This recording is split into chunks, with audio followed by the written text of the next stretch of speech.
We have Newton's third law of motion. Now, what does it say? It's the easiest to remember. So students love this Newton's third law of motion the most because it's always very easy to remember, and probably they have been learning it from time immemorial. Newton's first law of motion, second law of motion require lots of physics, but when you state a particular law in just a single line with very few words, it's something that definitely everybody likes. So as a student, I too like the Newton's third law of motion because it was easy to remember. But sadly, nobody asked this question in the examinations. Now, Newton's third law of motion states that to every action there is an equal and opposite reaction. So whenever you have a body and you apply a force on it, the body is going to apply a force on you. Now, the application of force by an object on another object is called an action, and the force that it responds with is called a reaction. So in this figure that you can see, what we have done is there is a wall or a mount on which a spring balance is attached, and to the other end of the spring balance you have another spring balance, and from the free end of the second spring balance you pull it. When you pull it, there will be a reading in the spring balance, right, in the spring balance that you are pulling. If you observe at the reading of the second spring balance, you would see that it also shows the same reading. So both the readings would coincide. Now why does it happen? When you pull the spring, one of the spring balances, in turn it pulls the other spring balance. And when you pull it with something, the other spring balance is going to resist it with the same kind of reaction. So the amount of force with which you pull the spring balance, one of the spring balances, the one that is clamped to the mount is going to pull back with the same force. And if you observe, the values are going to come out to be same. And this is based on Newton's third law of motion, because when you apply a force on any body, the body is going to apply an equal force on you. So the spring balance that I am holding, it's called spring balance A. So spring balance A applies a force on spring balance B, and spring balance B applies a same amount of force on spring balance A. It is very important to note here that the action and reaction that we are talking about, they act on different bodies.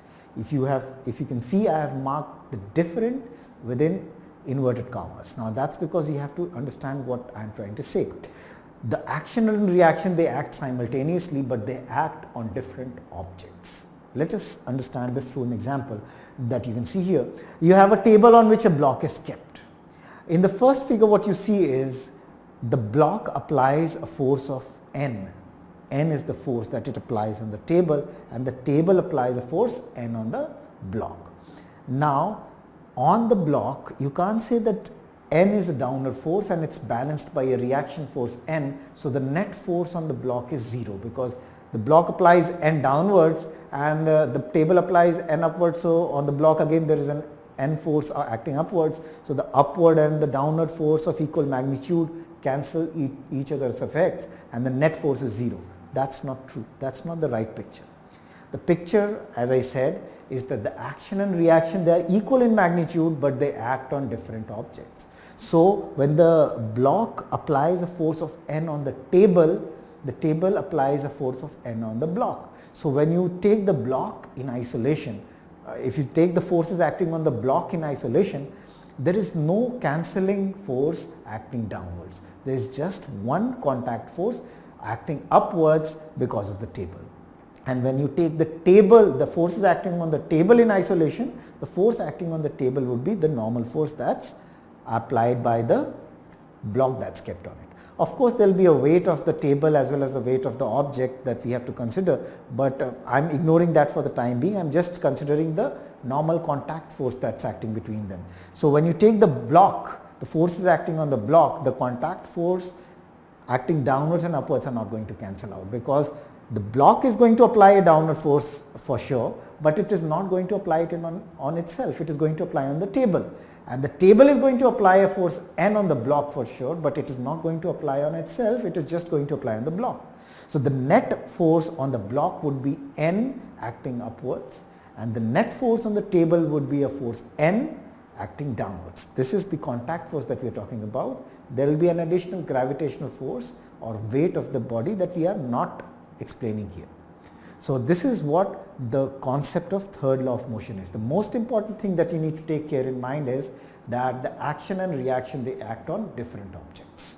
Now, there are many examples of application of third law of motion. The first example is when you're walking on a road. What happens? When you walk on the road, when you apply a force on the road, when your foot presses the road gives you a push to move forward. So that is how you move forward. When you apply a force, a backward force on the road pushes you forward. Road gives you the force to move forward.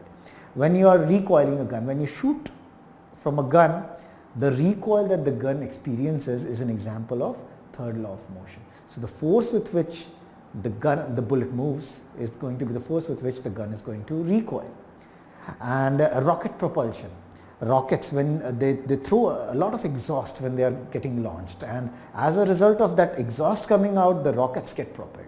So the action is the rocket pushes the ground with a lot of exhaust gases, and the ground would, or the exhaust gases would pull it upwards as a reaction. And another example would be moving of a boat. So when you are rowing a boat, you are essentially pushing the water backwards with the oar of the boat, and when you are pushing the water backwards, the water pushes the boat forward. So this is how you move in a boat. And all these examples are examples of application of Newton's third law of motion.